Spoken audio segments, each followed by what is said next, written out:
tenons pas l'esprit, partie 1.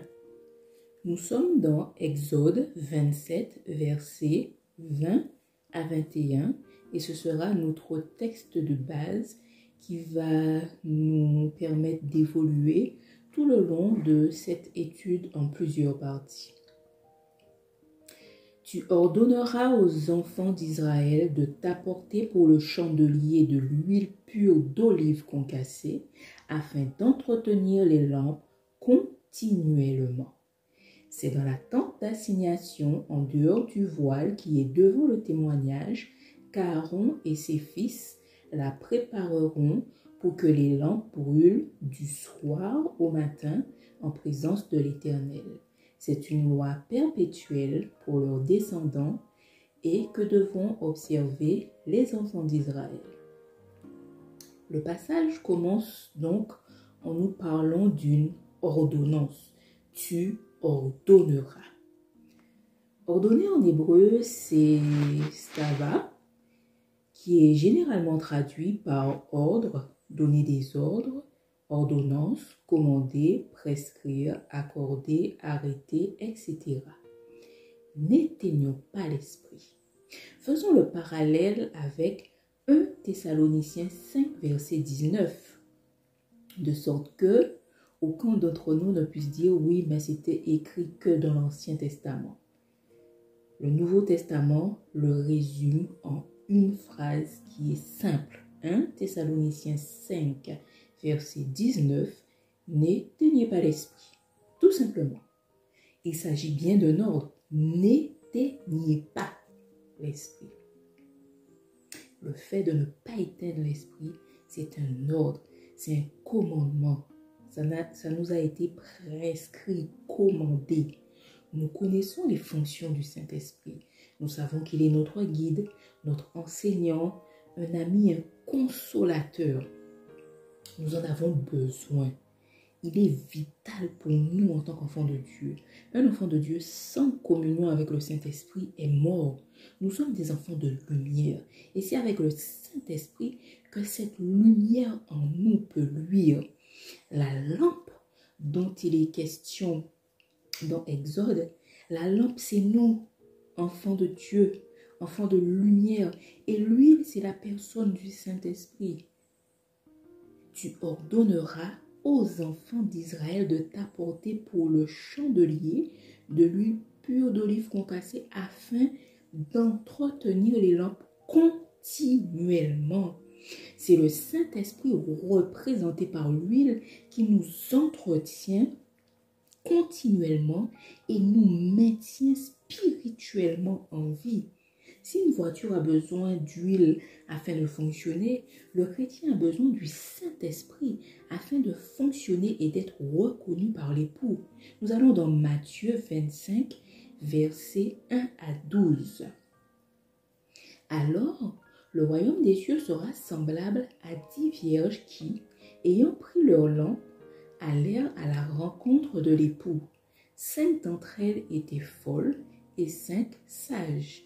Les folles, en prenant leur lampe, ne prirent point d'huile avec elles, mais les sages prirent avec leur lampe de l'huile dans des vases. Comme l'époux tardait, toutes s'assoupirent et s'endormirent. Au milieu de la nuit, on cria « Voici l'époux, allez à sa rencontre !» Alors toutes ces vierges se réveillèrent et préparèrent leurs lampes. Les folles dirent aux sages, « Donnez-nous de votre huile, car nos lampes s'éteignent. » Les sages répondirent, « Non, il n'y en aurait pas assez pour nous et pour vous. Allez plutôt chez ceux qui en vendent et achetez-en pour vous. » Pendant qu'elles allaient en acheter, l'époux arriva. Celles qui étaient prêtes entrèrent avec lui dans la salle des noces et la porte fut fermée.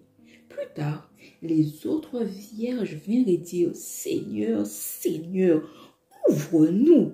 Mais il répondit « Je vous le dis en vérité, je ne vous connais pas. » Il est à noter que la délivrance d'Israël de l'Égypte s'est produite au milieu de la nuit. Le soir, la lampe doit donc continuer à bouler, comme nous l'a dit le passage d'Exode, le verset 21. C'est dans la tente d'assignation en dehors du voile qui est devant le témoignage qu'Aaron et ses fils la prépareront pour que les lampes brûlent du soir au matin en présence de l'Éternel. C'est une loi perpétuelle pour leurs descendants et que devront observer les enfants d'Israël. Remarquons bien, le point de départ, c'est le soir. Dieu fit un soir et un matin. C'est ce que Genèse 1, verset 5 nous dit. Dieu appela la lumière jour, il appela les ténèbres nuit. Ainsi, il y eut un soir et il y eut un matin, ce fut le premier jour. Donc, pour que la lampe brûle toute la nuit, il nous faut donc veiller à ce qu'il y ait suffisamment d'huile le soir. Nous ne pouvons pas aller nous coucher sans avoir mis de l'huile dans notre lampe.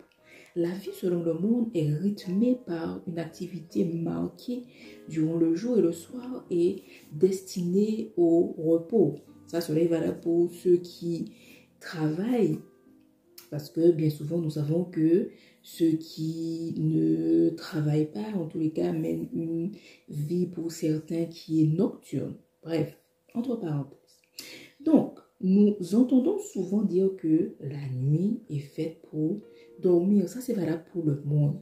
Le psaume 134, verset 1 nous dit « Voici, bénissez l'Éternel, vous tous, serviteurs de l'Éternel, qui vous tenez dans la maison de l'Éternel pendant les nuits. » Il y a donc un prix à payer afin de ne pas éteindre la lampe que nous sommes. Dans la parabole des 10 vierges, les 5 vierges sages avaient payé le prix. Il nous est dit dans le verset 9, les sages répondirent non, il n'y en aurait pas assez pour nous et pour vous. Allez plutôt chez ceux qui en vendent et achetez-en pour vous. Le monde nous a tellement formaté à un certain nombre d'heures de sommeil par nuit que nous devenons insensibles au Saint-Esprit qui cherche à nous lever la nuit et à servir Dieu au travers de nous. Au travers de nous, le tabernacle, le temple, la tente d'assignation que nous sommes. Ce n'est pas la longueur du temps passé dans la présence de Dieu qui va nous remplir d'huile, mais c'est la qualité de nos rencontres avec lui qui va nous remplir d'huile. Le Saint-Esprit peut nous garder 1 heure dans sa présence, comme il peut nous garder 10 minutes dans sa présence. C'est lui le conducteur. Lévitique 6, versets 1, 2 et 6 nous dit ceci. L'Éternel parla à Moïse et dit, « Donne cet ordre à Aaron et à ses fils et dit, voici la loi de l'Holocauste. L'Holocauste restera sur le foyer de l'autel toute la nuit jusqu'au matin, et le feu brûlera sur l'autel. Le feu brûlera continuellement sur l'autel.